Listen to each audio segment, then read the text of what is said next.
ਕਈ ਵਾਰ ਇਦਾਂ ਹੁੰਦਾ ਜੇ ਕਿ ਇਦਾਂ ਦੇ ਲੋਕ ਵੀ ਆਏ ਸਾਡੇ ਕੋਲ ਜਿਨ੍ਹਾਂ ਨੇ 20,000 ਦਾ ਕ੍ਰੈਡਿਟ ਕਾਰਡ ਤੇ $16-17,000 ਪੰਡਤਾਂ ਨੂੰ ਦੇ ਕੇ ਕਹਿੰਦੇ ਜੀ ਪੰਡਤ ਜੀ ਨੇ ਸਾਡੇ ਕਰਜ਼ਾ ਮਾਫ ਕਰਾ ਦੇਣਾ। ਕਈ ਵਾਰ ਸਾਨੂੰ ਪਤਾ ਨਹੀਂ ਹੁੰਦਾ ਕਿ ਦਿਸ ਇਜ਼ ਸਮਟਾਈਮਸ ਲੋਕਾਂ ਨੂੰ ਆਪਣੇ ਸਰੋਤਿਆਂ ਨੂੰ ਲੱਗਦਾ ਕਿ it's too good to be true, ਕਿਹੜਾ ਕਰਜ਼ਾ ਤੁਹਾਡਾ ਮਾਫ ਨਹੀਂ ਹੋ ਸਕਦਾ।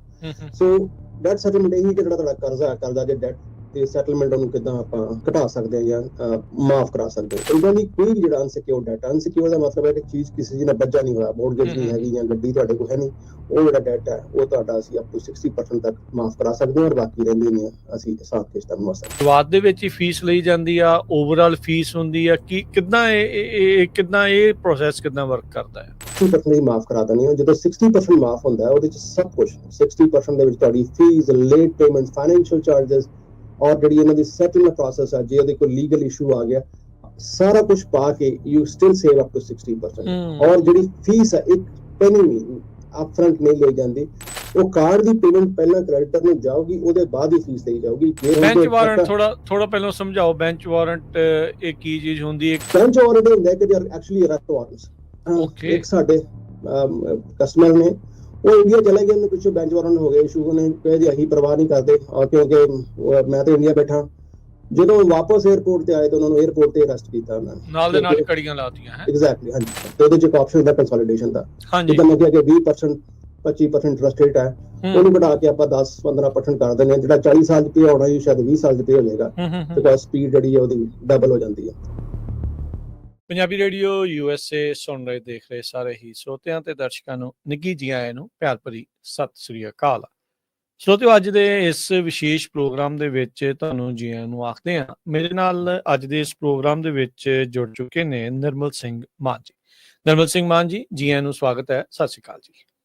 ਸਤਿ ਸ੍ਰੀ ਅਕਾਲ, ਸਤਿ ਸ੍ਰੀ ਅਕਾਲ ਤੁਹਾਨੂੰ ਤਾਂ ਸਾਰੇ ਵੇਖਣ ਸੁਣਨ ਵਾਲਿਆਂ ਨੂੰ ਮੇਰੇ ਵੱਲੋਂ ਬਹੁਤ ਪਿਆਰ ਭਰੀ ਸਤਿ ਸ੍ਰੀ ਅਕਾਲ। ਸਰੋਤਿਓ, ਦਰਸ਼ਕੋ, ਦੱਸਦੇ ਜਾਈਏ ਨਿਰਮਲ ਸਿੰਘ ਮਾਨ ਜੀ ਜਿਹੜੀ ਊੜਾ ਡੈਟ ਰਿਲੀਫ ਦੇ ਨਾਲ ਸੰਬੰਧਿਤ ਨੇ। ਇਸ ਮੌਕੇ ਜਿਹੜੀ ਡੈਟ ਨੂੰ ਲੈ ਕੇ, ਖਾਸ ਕਰਕੇ ਜਿਹੜੀਆਂ ਦੇਣਦਾਰੀਆਂ ਉਸ ਨੂੰ ਲੈ ਕੇ ਕਈ ਤਰੀਕੇ ਦੀਆਂ ਚੀਜ਼ਾਂ ਜਿਹੜੀਆਂ ਚੱਲ ਰਹੀਆਂ, ਕਈ ਪ੍ਰੋਬਲਮਸ ਵੀ ਆ ਜਾਂਦੀਆਂ ਨੇ। ਪਰ ਇਹ ਜਿਹੜਾ ਤੁਹਾਡਾ ਡੈਟ ਆ, ਕਰਜ਼ਾ ਆ, ਉਸ ਨੂੰ 60% ਤੱਕ ਮਾਫ ਕਰਵਾ ਸਕਦੇ ਨੇ। ਇਸ ਦੇ ਬਾਬਤ ਹੋਰ ਕਿਹੜੀਆਂ ਚੀਜ਼ਾਂ ਹੁੰਦੀਆਂ ਆ, ਇਹ ਕਦੋਂ ਲੋੜ ਇਸ ਦੀ ਪੈਂਦੀ ਆ, ਕਿਹਨੂੰ ਇਸ ਦੀ ਜਿਹੜੀ ਇਸ ਸੇਵਾ ਦੀ ਜਿਹੜੀ ਸਰਵਿਸ ਦੀ ਆ ਉਹ ਜ਼ਰੂਰਤ ਹੁੰਦੀ ਆ, ਤੇ ਕਦੋਂ ਉਸ ਨੂੰ ਹੈਲਪ ਲੈਣੀ ਚਾਹੀਦੀ ਆ, ਉਸ ਦੇ ਬਾਰੇ ਅੱਜ ਆਪਣੇ ਨਾਲ ਨਿਰਮਲ ਸਿੰਘ ਮਾਨ ਜੀ ਗੱਲਬਾਤ ਕਰਨਗੇ। ਪਹਿਲਾਂ ਵੀ ਆਪਣੇ ਜਿਹੜੇ ਵੱਖ-ਵੱਖ ਸ਼ੋਜ਼ ਦੇ ਵਿੱਚ ਆ ਕੇ ਇਹ ਜਾਣਕਾਰੀਆਂ ਆਪਣੇ ਨਾਲ ਸਾਂਝੀਆਂ ਕਰਦੇ ਰਹੇ ਆ। ਸੋ ਊੜਾ ਡੈਟ ਰਿਲੀਫ ਦੇ ਬਾਰੇ, ਡੈਟ ਸੈਟਲਮੈਂਟ ਦੇ ਬਾਰੇ ਅਕਸਰ ਤੁਸੀਂ ਗੱਲ ਕਰਦੇ ਆ ਨਿਰਮਲ ਸਿੰਘ ਜੀ। ਸੋ ਜੇ ਤੁਸੀਂ ਥੋੜਾ ਬਰੀਫਲੀ ਦੱਸਣਾ ਹੋਵੇ, ਡੈਟ ਸੈਟਲਮੈਂਟ ਕੀ ਚੀਜ਼ ਹੁੰਦੀ ਆ? ਜੀ ਬਿਲਕੁਲ, ਕਿਉਂਕਿ ਅਸੀਂ ਮੈਜੋਰਿਟੀ ਕਮਿਊਨਿਟੀ ਅੱਜ ਆਪਾਂ ਇੰਡੀਆ ਤੋਂ ਆਏ ਹਾਂ ਤੇ ਇਸ ਕਰਕੇ ਇਹ ਹੁੰਦਾ ਰਾਜੀ ਕਿ ਕਈ ਵਾਰ ਸਾਨੂੰ ਪਤਾ ਨਹੀਂ ਹੁੰਦਾ ਕਿ ਦਿਸ ਇਜ਼ ਸਮਟਾਈਮਸ ਲੋਕਾਂ ਨੂੰ ਆਪਣੇ ਸਰੋਤਿਆਂ ਨੂੰ ਲੱਗਦਾ ਕਿ it's too good to be true, ਕਿਹੜਾ ਕਰਜ਼ਾ ਤੁਹਾਡਾ ਮਾਫ ਨਹੀਂ ਹੋ ਸਕਦਾ। ਸੋ ਡੈਟ ਸੈਟਲਮੈਂਟ ਇਹੀ ਕਿ ਜਿਹੜਾ ਤੁਹਾਡਾ ਕਰਜ਼ਾ ਜੇ ਡੈਟ ਤੇ ਸੈਟਲਮੈਂਟ ਉਹਨੂੰ ਕਿੱਦਾਂ ਆਪਾਂ ਘਟਾ ਸਕਦੇ ਹਾਂ ਜਾਂ ਮਾਫ ਕਰਾ ਸਕਦੇ ਹਾਂ। ਸੋ ਜਿਹੜਾ ਤੁਹਾਡਾ ਕਿਸੇ ਵੀ ਤਰ੍ਹਾਂ ਦਾ ਅਨਸਿਕਿਉਰਡ ਡੈਟ ਹੈ, ਜਿਹਦੇ ਵਿੱਚ ਕ੍ਰੈਡਿਟ ਕਾਰਡ ਦਾ ਡੈਟ ਹੋ ਗਿਆ, ਜਿਹਦਾ ਇੰਟਰਸਟ ਰੇਟ ਸ਼ੁਰੂ 20% ਹੁੰਦਾ ਤੇ 25, 30, 35% ਤੇ ਵੀ ਜਾਂਦਾ, ਉਹ ਹੋ ਗਿਆ। ਤੁਹਾਡਾ ਕੋਈ ਵੀ ਮੈਡੀਕਲ ਬਿਲਸ ਨੇ ਜਿਹੜੇ ਤੁਸੀਂ ਇੰਸ਼ੋਰ ਨਹੀਂ ਹੁੰਦੇ, ਮੈਡੀਕਲ ਬਿਲਸ ਨੇ, ਕੋਈ ਤੁਹਾਡੀ ਲੀਜ਼ ਪੇਮੈਂਟ ਹੈ, ਤੁਹਾਡੀ ਗੱਡੀ ਜਾਂ ਟਰੱਕ ਰੀਪੋ ਹੋ ਗਿਆ ਜਾਂ ਟੋਟਲ ਹੋ ਗਈ ਹੈ, ਗੱਡੀ ਤੁਹਾਡੇ ਕੋਲ ਹੈ ਨਹੀਂ ਪਰ ਫਿਰ ਵੀ ਪੇਮੈਂਟਸ ਆ ਰਹੀਆਂ ਨੇ, ਤੁਹਾਡੀ ਕੋਈ ਲਾਇਰ ਫੀਸ ਹੈ, ਇਦਾਂ ਦੀ ਕੋਈ ਵੀ ਜਿਹੜਾ ਅਨਸਿਕਿਉਰਡ ਡੈਟ, ਅਨਸਿਕਿਉਰ ਦਾ ਮਤਲਬ ਹੈ ਕਿ ਚੀਜ਼ ਕਿਸੇ ਦੀ ਨਾਲ ਬੱਜਾ ਨਹੀਂ ਹੋਇਆ, ਮੋਰਗੇਜ ਨਹੀਂ ਹੈਗੀ ਜਾਂ ਗੱਡੀ ਤੁਹਾਡੇ ਕੋਲ ਹੈ ਨਹੀਂ, ਉਹ ਜਿਹੜਾ ਡੈਟ ਹੈ ਉਹ ਤੁਹਾਡਾ ਅਸੀਂ ਅਪ ਟੂ 60% ਤੱਕ ਮਾਫ ਕਰਾ ਸਕਦੇ ਹਾਂ ਔਰ ਬਾਕੀ ਰਹਿੰਦੀ ਨੇ ਅਸੀਂ ਹਿਸਾਬ ਕਿਸ਼ਤਾਂ ਨੂੰ ਮਸਾ। ਸੋ ਇਹ ਕੰਮ ਕਿੱਦਾਂ ਕਰਦਾ ਹੈ debt settlement? So how does it work? So generally ਇਹ ਜੀ ਪ੍ਰੋਸੈਸ ਇਹ ਹੁੰਦਾ ਹੈ ਰਾਜੀ ਕਿ ਜਦੋਂ ਵੀ ਕੋਈ ਵੀ ਸਾਡਾ ਸਰੋਤਾ ਸਾਨੂੰ ਕਾਲ ਕਰਦਾ ਕਿ ਉਹਨਾਂ ਦੀ ਆਪਸ਼ਨਸ ਕੀ ਨੇ, ਪਹਿਲਾਂ ਕਿ ਡਿਫਰੈਂਟ ਆਪਸ਼ਨਸ ਕੀ ਨੇ, ਕਿ ਆਪਾਂ ਇੱਕ ਤਾਂ ਇਹੀ ਆਪਸ਼ਨ ਹੈ ਕਿ ਮਿਨੀਮਮ ਪੇਮੈਂਟ ਦੇ ਜਾਈਏ, ਜਿੱਥੇ 20, 25, 30% ਜੇ ਤੁਸੀਂ ਇੰਟਰਸਟ ਰੇਟ ਲਾਓ ਤੇ 10,000 ਨੂੰ ਅਗਲੇ 25, 30, 35, 50 ਸਾਲ ਵੀ ਲੱਗ ਸਕਦੇ ਨੇ ਪੇ ਕਰਨ ਦੇ ਵਿੱਚ। ਔਰ 50 ਸਾਲ ਦੇ ਵਿੱਚ ਅਸੀਂ 10,000 ਦੇਣਾ ਸੀ, ਉਹਦੇ ਹੋ ਸਕਦਾ ਕਿ 70, 80, 90,000 ਡਾਲਰ ਪੇ ਕਰੀਏ ਓਵਰ ਦਾ ਟਾਈਮ। ਪਰ ਦੂਜਾ ਆਪਸ਼ਨ ਕਈ ਵਾਰ ਕੀ ਹੁੰਦਾ ਕਿ ਆਪਾਂ ਬੈਂਕਰਪਸੀ ਫਾਈਲ ਕਰ ਦਿੰਦੇ ਹਾਂ, which is a financial suicide for next 7 to 10 years।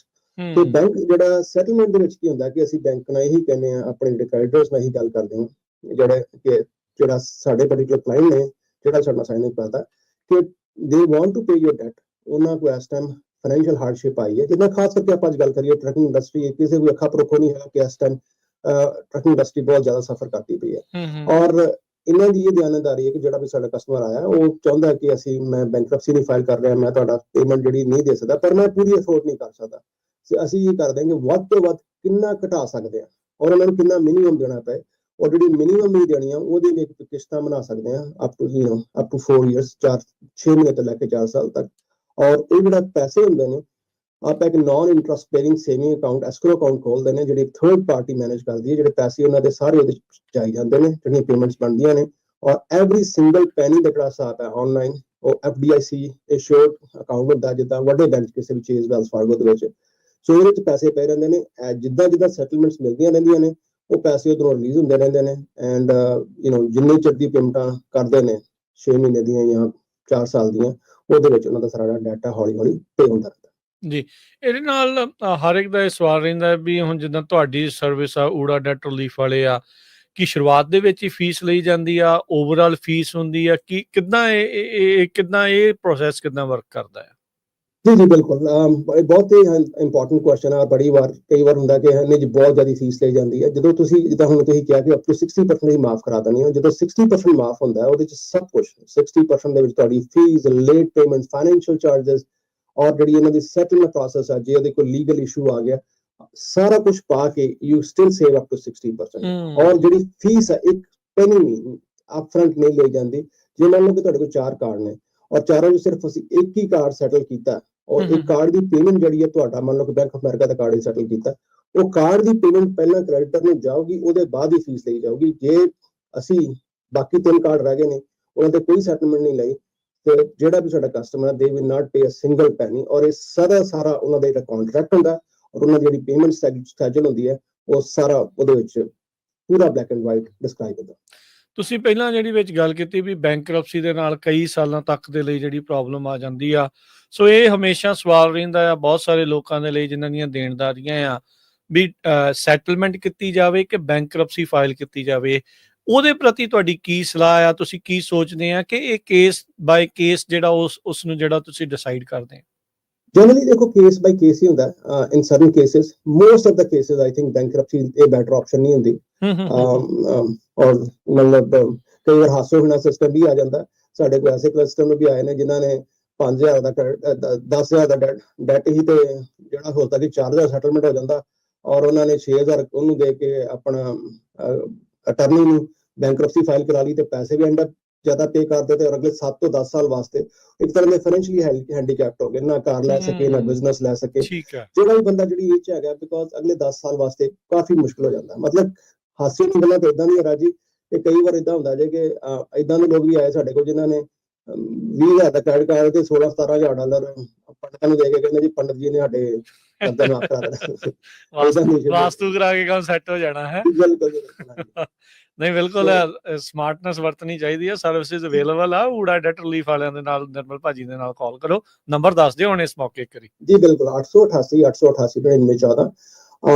ਔਰ ਇਹਦੇ ਚ ਮੈਂ ਇੱਕ ਗੱਲ ਹੋਰ ਐਡ ਕਰਾਂਗਾ ਰਾਜੀ ਕਿ ਹੁੰਦਾ ਕੀ ਹੈ ਕਿ ਦੇਖੋ ਕਈ ਵਾਰ ਕੀ ਹੁੰਦਾ ਕਿ 3-4 ਆਪਸ਼ਨਸ ਨੇ। ਪਹਿਲਾਂ ਤਾਂ ਇੱਕ ਤੁਸੀਂ ਮਿਨੀਮਮ ਪੇਮੈਂਟ ਦੇਈ ਜਾਓ, ਮਿਨੀਮਮ ਪੇਮੈਂਟ ਦੇ ਵਿੱਚ ਤੁਸੀਂ ਇਸ ਟਾਈਮ ਮੰਨ ਲਓ ਕਿ ਤੁਹਾਡਾ 10,000 ਹੈ ਔਰ ਤੁਸੀਂ 20% 25% ਇੰਟਰਸਟ ਰੇਟ ਨਾਲ ਹਰ ਮਹੀਨੇ ਪੇਮੈਂਟ ਭੇਜ ਰਹੇ ਹੋ ਔਰ ਤੁਹਾਡੇ ਕ੍ਰੈਡਿਟ ਕਾਰਡ ਦੀ ਸਟੇਟਮੈਂਟ ਜਿਹੜੀ ਆਉਂਦੀ ਹੈ ਤੁਸੀਂ ਉਹਦੇ ਆਪ ਚੈੱਕ ਕਰ ਸਕਦੇ ਹੋ ਕਿ ਕ੍ਰੈਡਿਟ ਕਾਰਡ ਦੀ ਸਟੇਟਮੈਂਟ ਦੇ ਉੱਤੇ ਕਿ ਜੇ ਤੁਸੀਂ ਮਿਨੀਮਮ ਪੇਮੈਂਟ ਦਿੰਦੇ ਹੋ ਉਹਨੂੰ ਕਿੰਨੇ ਸਾਲ ਲੱਗਣਗੇ। ਔਨ ਐਵਰੇਜ 30-35 ਸਾਲ ਲੱਗ ਜਾਂਦੇ ਨੇ ਉਹਨੂੰ ਪੇ ਕਰਨ ਵਾਸਤੇ। ਸੋ ਮੈਂ ਜੇ ਮੰਨ ਲਓ ਕਿ 30 ਸਾਲ ਦਾ ਤੇ ਜੇ ਮੈਂ ਪੂਰੀ ਮਿਨੀਮਮ ਪੇਮੈਂਟ ਦਿੰਦਾ ਨਾ ਤੇ ਮੈਨੂੰ ਜਦੋਂ ਤੱਕ ਮੇਰੀ ਪੇਮੈਂਟ ਪੂਰੀ ਹੋਣੀ ਹੈ ਮੇਰੀ 60 ਸਾਲ ਦੀ ਮੇਰੇ ਉੱਤੇ ਉਮਰ ਰਹਿਣੀ। ਸੋ ਮੇਰੀ ਜਿਹੜੀ ਵੀ ਪ੍ਰੋਡਕਟਿਵ ਜ਼ਿੰਦਗੀ ਉਹ ਕ੍ਰੈਡਿਟ ਕਾਰਡ ਪੇ ਨਿਕਲ ਜਾਂਦੀ। ਸਹੀ ਗੱਲ ਹੈ ਜੀ। ਦੂਜਾ ਆਪਸ਼ਨ ਹੈ ਜੀ ਆਪਾਂ ਕੁਛ ਨਾ ਕਰੀਏ, ਆਪਾਂ ਪੇ ਨਹੀਂ ਕਰਨਾ, ਅਸੀਂ ਆਏ ਸਟੇਟਮੈਂਟ ਪਾੜ ਛੁੱਟੀ ਜਾਂਦੇ ਹਾਂ।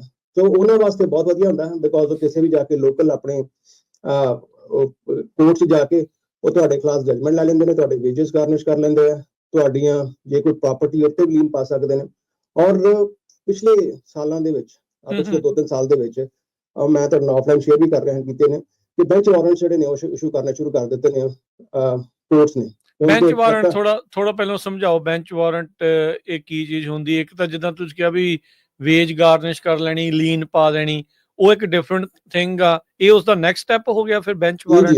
ਇੱਕ ਤਰ੍ਹਾਂ ਦੀ ਜਿਹੜੇ ਵੇਜਸ ਗਾਰਨਿਸ਼ ਕਰਨੇ ਨੇ ਜਾਂ ਤੁਸੀਂ ਜਿਹੜੇ ਆਪਣੀ ਦੂਜੀ ਲੀਨ ਪਾਤੀ, ਉਹ ਹੈ ਕਿ ਜੇ ਬੰਦਾ ਕੰਮ ਕਰਦਾ ਪਿਆ ਕਿਤੇ ਤੇ ਇੰਪਲਾਇਰ ਨੂੰ ਚਿੱਠੀ ਭੇਜ ਦੇਣੀ, ਇੰਪਲਾਇਰ ਨੂੰ ਕੱਟ ਕੇ ਉਹ EMPLOYER ਨੇ ਪੈਸੇ ਕੱਟ ਕੇ ਜਿੰਨੇ ਉਹਨਾਂ ਦੇ ਪੈਸੇ ਬਣਦੇ ਉਹਨਾਂ ਪੇ ਕਰਨੇ। ਠੀਕ ਹੈ। ਨਾਓ ਕਈ ਵਾਰ ਕੀ ਹੁੰਦਾ, ਇਹ ਵੀ ਬੜਾ ਕਾਮਨ ਹੋ ਜਾਂਦਾ ਕਿਉਂਕਿ ਖਾਸ ਕਰਕੇ ਆਪਣੇ ਭਾਈਚਾਰੇ ਦੇ ਵਿੱਚ ਕੀ ਹੁੰਦਾ ਕਿ ਜਿਹੜਾ EMPLOYER ਇੱਕ ਦੂਜੇ ਨੂੰ ਜਾਣਦੇ ਹੁੰਦੇ ਨੇ ਤੇ ਕਹਿੰਦੇ ਕਿ ਭਾਜੀ ਸਾਨੂੰ ਥੋੜਾ ਜਿਹਾ ਵਾਸਤੇ ਪੇਮੈਂਟ ਨਾ ਦਿਓ, ਔਰ ਉਸ ਚੀਜ਼ ਨੂੰ ਵੀ ਉਹਨਾਂ ਨੇ ਹੁਣ ਕ੍ਰੈਕ ਡਾਊਨ ਕਰਨਾ ਸ਼ੁਰੂ ਕਰ ਦਿੱਤਾ। ਆਲਮੋਸਟ 80 to 90% ਜਦੋਂ ਵੀ ਕੋਈ ਸਾਡਾ ਇਸ ਕਮਿਊਨਿਟੀ ਦੇ ਵਿੱਚੋਂ ਆਪਣੇ ਜਾਣ ਪਛਾਣ ਵਾਲੀ ਜਾਂ ਆਪਣਾ ਬਿਜ਼ਨਸ ਹੁੰਦਾ ਜਿਹਦੇ ਚੋਂ ਪੈਸੇ ਨਹੀਂ ਲੈ ਰਹੇ ਹੁੰਦੇ, ਸੋ ਦੇ ਆਇਡੈਂਟੀਫਾਈ, ਔਰ ਉਹਦੇ ਚ ਦੋਵਾਂ ਨੂੰ EMPLOYER ਨੂੰ ਵੀ ਤੇ EMPLOYEE ਨੂੰ ਵੀ ਕੌਨਸੀਕੁਐਂਸ ਜਿਹੜੇ ਸਾਹਮਣਾ ਕਰਨਾ ਪੈ ਜਾਂਦਾ ਹੈ ਵੀ ਇਹਦੇ ਚ ਪ੍ਰੋਬਲਮ ਹੋ ਜਾਂਦਾ। ਬੈਂਚ ਵਾਰੰਟ ਹੁੰਦਾ ਕਿ they are actually arrest warrants. ਇੱਕ ਸਾਡੇ ਕਸਟਮਰ ਨੇ ਉਹ ਇੰਡੀਆ ਚਲੇ ਗਏ ਨੇ, ਪਿੱਛੋਂ ਬੈਂਚ ਵਾਰੰਟ ਹੋ ਗਏ ਇਸ਼ੂ, ਉਹਨੇ ਕਹੇ ਜੀ ਅਸੀਂ ਪਰਵਾਹ ਨਹੀਂ ਕਰਦੇ ਕਿਉਂਕਿ ਮੈਂ ਤਾਂ ਇੰਡੀਆ ਬੈਠਾ। ਜਦੋਂ ਵਾਪਸ 에ਅਰਪੋਰਟ ਤੇ ਆਏ ਤਾਂ ਉਹਨਾਂ ਨੂੰ 에ਅਰਪੋਰਟ ਤੇ ਅਰੈਸਟ ਕੀਤਾ ਉਹਨਾਂ ਨੇ, ਨਾਲ ਦੇ ਨਾਲ ਕੜੀਆਂ ਲਾਤੀਆਂ ਹੈ। ਐਗਜ਼ੈਕਟਲੀ, ਹਾਂਜੀ। ਔਰ ਮਲਟੀਪਲ ਬੈਂਚ ਵਾਰੰਟ ਦਾ ਇਸ਼ੂ ਹੋ ਰਹੇ ਨੇ ਕਿ ਟਰੱਕ ਜਿਹੜੇ ਨੇ ਰੀਪੋ ਹੋ ਗਏ ਨੇ ਜਾਂ ਉਹਨਾਂ ਦੇ ਪੈਸੇ ਨਹੀਂ ਦਿੱਤੇ, ਔਰ ਟਰੱਕ ਜਿਹੜੀ ਪੋਜੀਸ਼ਨ ਨਹੀਂ ਦਿੰਦੇ ਪਏ, ਉਹਨਾਂ ਨੇ ਟਰੱਕ ਦੀ ਪੋਜੀਸ਼ਨ ਲਈ ਕਿਉਂਕਿ ਐਸੇ ਸਾਡੇ ਕਈ ਕਸਟਮਰ ਹੈਗੇ ਇੱਥੇ ਆ ਜਾਓ, ਉੱਥੇ ਲੈਣ ਗਈ ਪੁਲਿਸ ਤੁਹਾਡੇ ਉੱਥੇ ਪਹੁੰਚ ਜਾਓ। ਸੋ ਜਦੋਂ ਕਿਉਂਕਿ ਆਪਾਂ ਇਹਨੂੰ ਅਵੋਇਡ ਨਹੀਂ ਕਰ ਸਕਦੇ, ਡਿਲੇ ਕਰ ਸਕਦੇ ਹਾਂ। ਇਹ ਅੱਜ ਨਾ ਪੇਮੈਂਟ ਕਰੀਏ ਕੱਲ ਨਹੀਂ, ਇੱਕ ਨਾ ਇੱਕ ਟਾਈਮ ਤੇ ਕਰਨੀ ਪੈਣੀ ਹੈ। ਸੋ ਬਜਾਏ ਇਹਦੇ ਕਿ ਇਹਨੂੰ ਡਿਲੇ ਕਰਕੇ ਆਪਣਾ ਹਿਸਟਰੀ ਰੈਕੋਰਡ ਕ੍ਰਿਮੀਨਲ ਪ੍ਰੋਸੀਡਿੰਗਸ ਪਾਉਣ ਤੋਂ ਬਜਾਏ ਤੁਸੀਂ ਕਾਲ ਕਰ ਲਓ ਜਦੋਂ ਵੀ ਤੁਹਾਨੂੰ ਕਾਲ ਕਰਦੇ, ਕਿਉਂਕਿ ਇੱਕ ਨਿੱਕਾ ਪੈਸਾ ਵੀ ਅਪਫਰੰਟ ਨਹੀਂ ਲੈਂਦੇ। ਔਰ ਕਾਲ ਕਰਨ ਦਾ ਮਤਲਬ ਜਿੰਨੇ ਵੀ ਆਪਸ਼ਨ ਨੇ, ਉਹਦਾ ਬੈਂਕਰਪਸੀ ਆਪਸ਼ਨ ਹੋਏ, ਸੈਟਲਮੈਂਟ, ਕੰਸੋਲੀਡੇਸ਼ਨ, ਜਿਹੜੇ ਵੱਖਰੇ ਵੱਖਰੇ ਇਸ਼ੂਜ਼ ਨੇ। ਮਾੜੀ ਜਿਹੀ ਮੈਂ ਕੰਸੋਲੀਡੇਸ਼ਨ ਦੀ ਵੀ ਗੱਲ ਕਰ ਲਾਂਗੇ। ਕਈ ਜਿਹੜੇ ਸਾਡੇ ਸਰੋਤੇ ਨੂੰ ਚਾਹੁੰਦੇ ਨੇ ਕਿ ਅਸੀਂ ਜੀ ਸੈਟਲ ਨਹੀਂ ਕਰਨਾ, ਅਸੀਂ ਘੱਟ, ਤੇ ਉਹਦੇ ਚ ਇੱਕ ਆਪਸ਼ਨ ਹੁੰਦਾ ਕੰਸੋਲੀਡੇਸ਼ਨ ਦਾ। ਜਿੱਦਾਂ ਮੈਂ ਕਿਹਾ ਕਿ 20% 25% ਇੰਟਰਸਟ ਰੇਟ ਹੈ, ਉਹਨੂੰ ਘਟਾ ਕੇ ਆਪਾਂ 10-15% ਕਰ ਦਿੰਦੇ ਹਾਂ। ਜਿਹੜਾ 40 ਸਾਲ ਚ ਪੇ ਹੋਣਾ ਜੀ ਸ਼ਾਇਦ 20 ਸਾਲ ਚ ਪੇ ਹੋ ਜਾਏਗਾ, ਬਿਕੋਜ਼ ਸਪੀਡ ਜਿਹੜੀ ਹੈ ਉਹਦੀ ਡਬਲ ਹੋ ਜਾਂਦੀ ਹੈ। ਇਹ ਵੀ ਇੱਕ ਆਪਸ਼ਨ ਹੈਗਾ। ਤੀਜਾ ਆਪਸ਼ਨ ਇਹ ਵੀ ਹੈਗਾ ਕਿ ਆਪਾਂ ਇੱਕ ਤੀਜਾ ਮਲਟੀਪਲ ਆਪਸ਼ਨ, ਇੱਕ ਆਪਸ਼ਨ ਇਹ ਵੀ ਹੈਗਾ ਕਿ ਤੁਸੀਂ ਜਾ ਕੇ ਅਸੀਂ ਇੱਕ ਤੁਹਾਨੂੰ ਲੋਨ ਲੈ ਦਿੰਦੇ ਹਾਂ, ਤੁਸੀਂ ਸਾਰੇ ਕ੍ਰੈਡਿਟ ਕਾਰਡ ਪੇ ਕਰ ਦਿਓ ਔਰ ਤੁਸੀਂ ਇੱਕ ਲੋਨ ਤੇ ਉਹ ਪੇ ਕਰ ਦਿਓ। ਆਫ ਕੋਰਸ ਲੋਨ ਦਾ ਇੰਟਰਸਟ ਵੀ ਆਈ ਹੁੰਦਾ, ਪਰ ਉਹ ਵੀ ਇੱਕ ਆਪਸ਼ਨ ਅਵੇਲੇਬਲ ਹੈਗੀ। ਸੋ ਉਹਨੂੰ ਫਿਰ ਡੈਟ ਕੰਸੋਲੀਡੇਸ਼ਨ ਕਹਿ ਦਿੰਦੇ ਆ ਜੀ। ਡੈਟ ਕੰਸੋਲੀਡੇਸ਼ਨ ਜਿਹੜੀ ਉਹ ਜਿਹੜਾ ਤੁਹਾਡਾ ਜਿਹੜਾ ਇੰਟਰਸਟ ਰੇਟ ਨੂੰ ਘਟਾਉਣਾ, ਡੈਟ ਕੰਸੋਲੀਡੇਸ਼ਨ ਕਹਿੰਦੇ ਨੇ।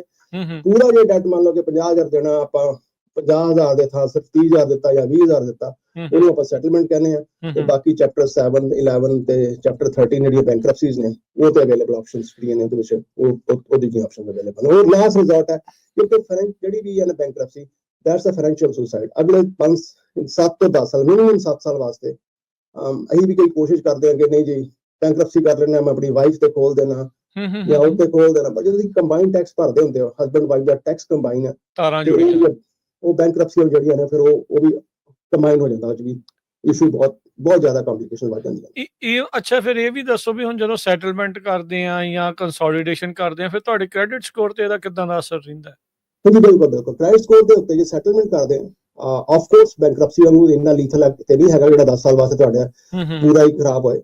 ਪਰ ਜਦੋਂ ਤੁਸੀਂ ਬੈਂਕਰਪਸੀ ਦੇ ਵਿੱਚ ਜਿਹੜੇ ਪ੍ਰੋਸੀਡਿੰਗ ਜਦੋਂ ਸੈਟਲਮੈਂਟ ਦੇ ਵਿੱਚ ਹੈਗੇ ਹੋ, ਤੁਹਾਡਾ ਸਕੋਰ ਜਿਹੜਾ ਡੈਫੀਨਿਟਲੀ ਨੈਗੇਟਿਵਲੀ ਇੰਪੈਕਟ ਹੁੰਦਾ, ਤੁਹਾਡਾ ਸਕੋਰ ਥੱਲੇ ਜਾਂਦਾ। ਪਰ ਇੱਕ ਮੁਗਾਲਤਾ ਸਾਡੇ ਵਿੱਚ ਹੋਰ ਹੁੰਦਾ ਕਿ ਨਹੀਂ ਜੀ ਭਾਜੀ ਕ੍ਰੈਡਿਟ ਨਹੀਂ ਖਰਾਬ ਕਰਨਾ। ਕ੍ਰੈਡਿਟ ਦਾ ਮੇਨ ਫੰਕਸ਼ਨ ਕੀ ਹੈ? ਕ੍ਰੈਡਿਟ ਦਾ ਮੇਨ ਫੰਕਸ਼ਨ ਜੇ ਆਪਾਂ ਸਮਝੀਏ ਤਾਂ ਕ੍ਰੈਡਿਟ ਦਾ ਮੇਨ ਫੰਕਸ਼ਨ ਇਹ ਹੈ ਕਿ ਜਦੋਂ ਵੀ ਤੁਸੀਂ ਲੋਨ ਲੈਣ ਜਾਂਦੇ ਹੋ ਤੁਹਾਨੂੰ ਇੰਟਰਸਟ ਰੇਟ ਜਿਹੜਾ ਬੈਟਰ ਮਿਲਦਾ।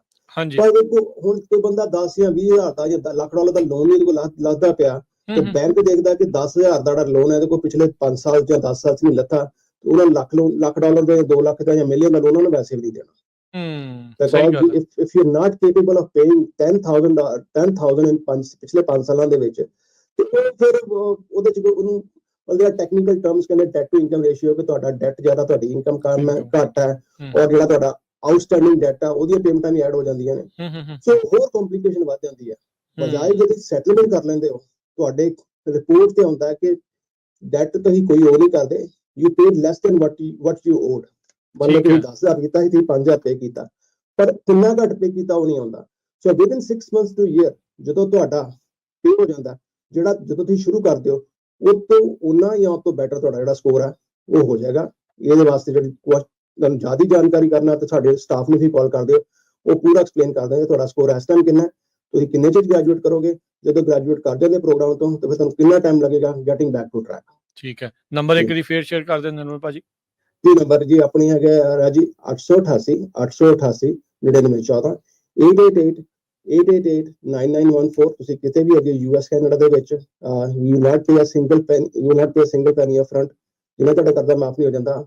ਪਲੱਸ ਜੇ ਤੁਸੀਂ ਵੈਬਸਾਈਟ ਤੇ ਜਾਣਾ ura.org OORAA.org। ਅੱਛਾ, ਹੁਣ ਜਿੱਦਾਂ ਆਪਾਂ ਨੂੰ ਪਤਾ ਵੀ ਪ੍ਰਸ਼ਾਸਨ ਚੇਂਜ ਹੋ ਗਿਆ ਨਿਰਮਲ ਮਾਨ ਜੀ, ਜੀ ਜੀ ਤੁਸੀਂ ਇੱਕ ਬੈਂਚ ਵਾਰੰਟ ਵਾਲਾ ਜਿਹੜਾ ਕਿੱਸਾ ਦੱਸਿਆ ਵੀ ਉਹ ਸੋਚਦੇ ਸੀ ਵੀ ਮੈਨੂੰ ਕੁਝ ਨਹੀਂ ਹੋਣਾ, ਮੈਂ ਉੱਥੇ ਆ, ਪਰ ਆਉਂਦਿਆਂ ਨੂੰ ਘੜੀਆਂ ਲੱਗੀਆਂ।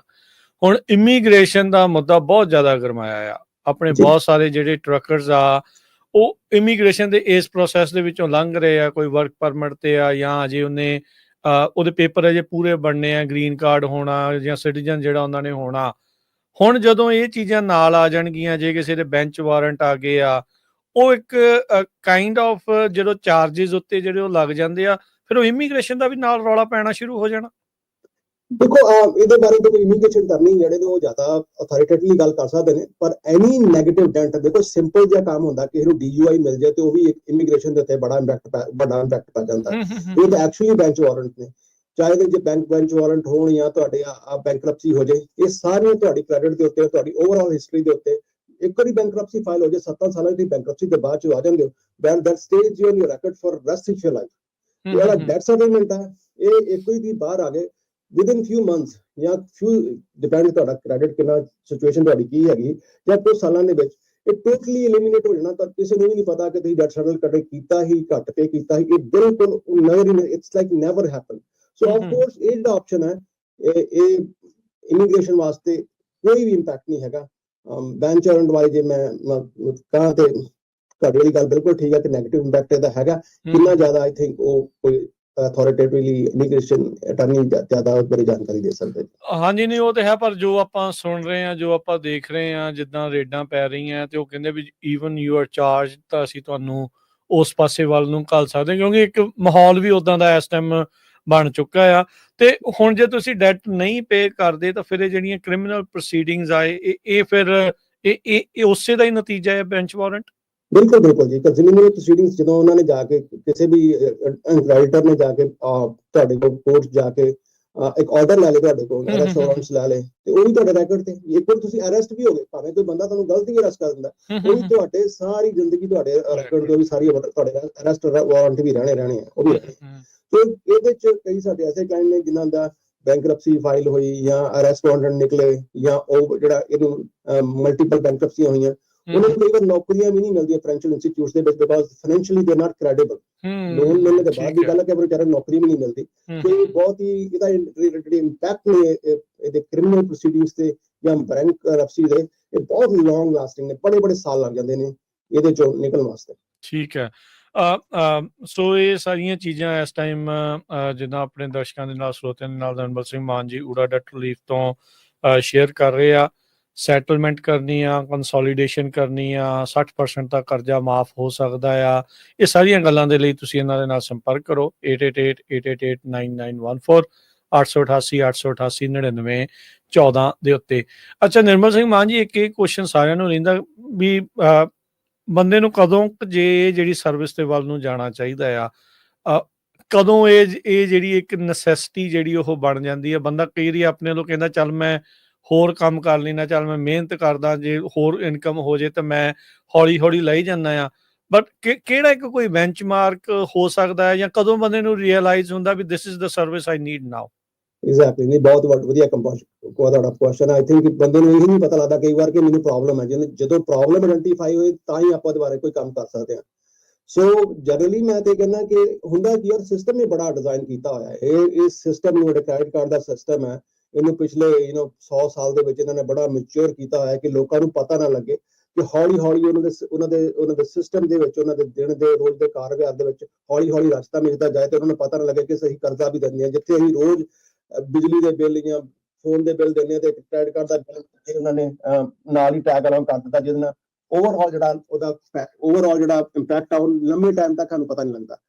ਸੋ ਮੈਂ ਤੇ ਇਹੀ ਕਹਿੰਦਾ ਕਿ ਜੇ ਲਗਾਤਾਰ ਫॉर ਨੈਕਸਟ 3 ਮੰਥਸ ਤੁਸੀਂ ਹਰ ਮਹੀਨੇ ਮਿਨੀਮਮ ਪੇਮੈਂਟ ਦੇ ਰਹੇ ਹੋ ਤੇ ਤੁਹਾਨੂੰ ਲੱਗਦਾ ਕਿ ਇੱਥੇ ਇਸ਼ੂ ਆ ਸਕਦਾ, ਅਨਲੈਸ ਤੁਹਾਡੀ ਹੁਣ ਕੋਈ ਤੁਹਾਨੂੰ ਐਕਸਪੈਕਟੇਸ਼ਨ ਹੈ ਕਿ ਤੁਹਾਨੂੰ ਲਮਸਮ ਕੋਈ ਲੋਟਰੀ ਨਿਕਲ ਜਾਣੀ ਹੈ, ਤੁਹਾਡੀ ਕੋਈ ਪ੍ਰਾਪਰਟੀ ਵੇਚਣੀ ਹੈ, ਤੁਹਾਡੇ ਕੋਈ ਪੈਸੇ ਕਿਤੇ ਫਸੇ ਪਏ ਨੇ। ਪਰ ਜੇ 3 ਮਹੀਨੇ ਦਾ ਜਿਹੜਾ ਟਾਈਮ ਹੈ ਨਾ, 3 ਮਹੀਨੇ ਤੁਹਾਨੂੰ ਲੱਗਦਾ ਕਿ ਇਹਦੇ ਬਾਅਦ ਇਹ ਆਪਾਂ ਸਿਚੁਏਸ਼ਨ ਨਹੀਂ ਨਿਕਲ ਪਾਣਾ ਹੂੰ, ਤੇ ਹੂੰ, ਉਹ 3 ਮਹੀਨੇ ਮਿਨੀਮਮ ਫਿਰ ਪੇਮੈਂਟ ਲਾਲ ਝੰਡੀ ਆ, ਫਿਰ ਮਤਲਬ ਇਹ ਆ ਵੀ ਘੁੱਗੂ ਵੱਜ ਗਿਆ। ਬਿਲਕੁਲ। ਔਰ ਬਾਕੀ ਹੂੰ। ਕਈ ਵਾਰ ਸਾਨੂੰ ਉਦਾਂ ਹੀ ਪਤਾ ਲੱਗ ਜਾਂਦਾ ਕਿ ਹਾਂ ਵੀ ਸਾਡੇ ਟਰੱਕ ਰੀਪੋ ਹੋ ਗਏ ਨੇ, ਇਸ਼ੂ ਹੋ ਗਿਆ ਜਾਂ ਗੱਡੀ ਰੀਪੋ ਹੋ ਗਈ, ਟੋਟਲ ਹੋ ਗਈ ਹੈ ਹੂੰ, ਹੂੰ, ਜਾਂ ਹੂੰ, ਕੋਸ਼ਿਸ਼ ਇਹ ਕਰੀਏ ਕਿ ਆਪਾਂ ਪਹਿਲਾਂ ਕਾਲ ਕਰ ਲਈਏ, ਕਿਉਂਕਿ ਜੇ ਇੱਕ ਵਾਰੀ ਕ੍ਰੈਡੀਟਰ ਜਦੋਂ ਬੈਂਕ ਕੋਰਟ ਚ ਚੱਲ ਜਾਂਦਾ ਹੂੰ, ਫਿਰ ਉਹਨਾਂ ਦੀ ਜਿਹੜੀ ਪਾਵਰ ਉਹ ਵੱਧ ਜਾਂਦੀ ਹੈ, ਬਿਕਾਜ਼ ਉਹਨਾਂ ਕੋਲ ਫਿਰ ਕੋਰਟ ਦਾ ਡਾਕੂਮੈਂਟ ਹੁੰਦਾ ਜਿਹਦੇ ਵਿੱਚ ਲੱਤ ਉਹਦੇ ਉੱਤੇ ਆ। ਉਹਦੇ ਵਾਸਤੇ ਤੁਹਾਡਾ ਕੋਈ ਹੈਲਪ ਨਹੀਂ ਕਰ ਸਕਦਾ, ਕੋਈ ਪੋਲੀਟੀਸ਼ੀਅਨ ਹੋਏ, ਮਤਲਬ ਤੁਹਾਡੇ ਕੋਲ ਕੋਰਟ ਦੇ ਵਾਰੰਟ ਤੇ ਕਲੱਬ ਵਰਗੀ ਨਹੀਂ ਚੱਲਦੀ। ਸੋ ਕੋਰਟ ਤੋਂ ਜਾਣ ਤੋਂ ਪਹਿਲਾਂ ਜੇ ਆਪਾਂ ਇਸ਼ੂ ਹੱਲ ਕਰ ਲਈਏ, ਬਿਕਾਜ਼ ਅਸੀਂ ਜਿਹੜਾ ਕੰਮ ਕਰਦੇ ਹਾਂ ਥਰੂ ਆਊਟ ਯੂਐਸ ਤੇ ਕੈਨੇਡਾ ਕਰਦੇ ਹਾਂ, ਯੂਐਸ ਦੇ ਵਿੱਚ ਕਿਸੇ ਤਰ੍ਹਾਂ ਦਾ ਕੋਈ ਵੀ ਹੋਏ ਸੋ ਅਟਰਨੀ ਤੁਹਾਡਾ ਸਿਸਟਮ ਹੈਂਡਲ ਕਰਦੇ ਨੇ ਔਰ ਅਟਰਨੀ ਹੀ ਤੁਹਾਡੇ ਬਿਹਾਫ ਤੇ ਕਰਦੇ ਨੇ, and we have multiple attorneys throughout the country. ਠੀਕ ਹੈ ਜੀ। ਸੋ ਜ਼ਰੂਰ ਤੁਸੀਂ ਊੜਾ ਡੈਟ ਰਿਲੀਫ ਵਾਲੇ ਨਿਰਮਲ ਸਿੰਘ ਮਾਨ ਜੀ ਦੇ ਨਾਲ ਕੰਟੈਕਟ ਕਰ ਲਿਓ ਜੀ। 8888889914 ਦੇ ਉੱਤੇ ਇਹਨਾਂ ਦੇ ਨਾਲ ਸੰਪਰਕ ਕਰੋ, ਕੰਸਲਟ ਕਰੋ, ਦੇਖੋ ਤੁਹਾਡੇ ਲਈ ਕਿਹੜੀ ਜਿਹੜੀ ਸਰਵਿਸ ਆ ਉਹ ਬੈਟਰ ਆ, ਤੁਹਾਡੇ ਲਈ ਸੈਟਲਮੈਂਟ ਗੁੱਡ ਆ, ਕੰਸੋਲੀਡੇਸ਼ਨ ਗੁੱਡ ਆ, ਜੇ ਰੱਬ ਨਾ ਕਰੇ ਲੋੜ ਹੀ ਪੈ ਗਈ ਆ ਬੈਂਕਰਪਸੀ ਦੀ, ਉਹ ਜ਼ਰੂਰਤ ਆ, ਜੋ ਵੀ ਆ ਤੁਹਾਨੂੰ ਵਧੀਆ ਜਿਹੜੀ ਉਹ ਸਲਾਹ ਇਸ ਦੇ ਵਿੱਚ ਦੇਣਗੇ। ਸੋ ਥੈਂਕ ਯੂ ਨਿਰਮਲ ਭਾਜੀ, ਬੜੀ ਮਿਹਰਬਾਨੀ, ਮਿਲਦੇ ਹਾਂ ਅਗਲੀ ਵਾਰੀ। ਸਤਿ ਸ਼੍ਰੀ ਅਕਾਲ ਜੀ। ਬਿਲਕੁਲ।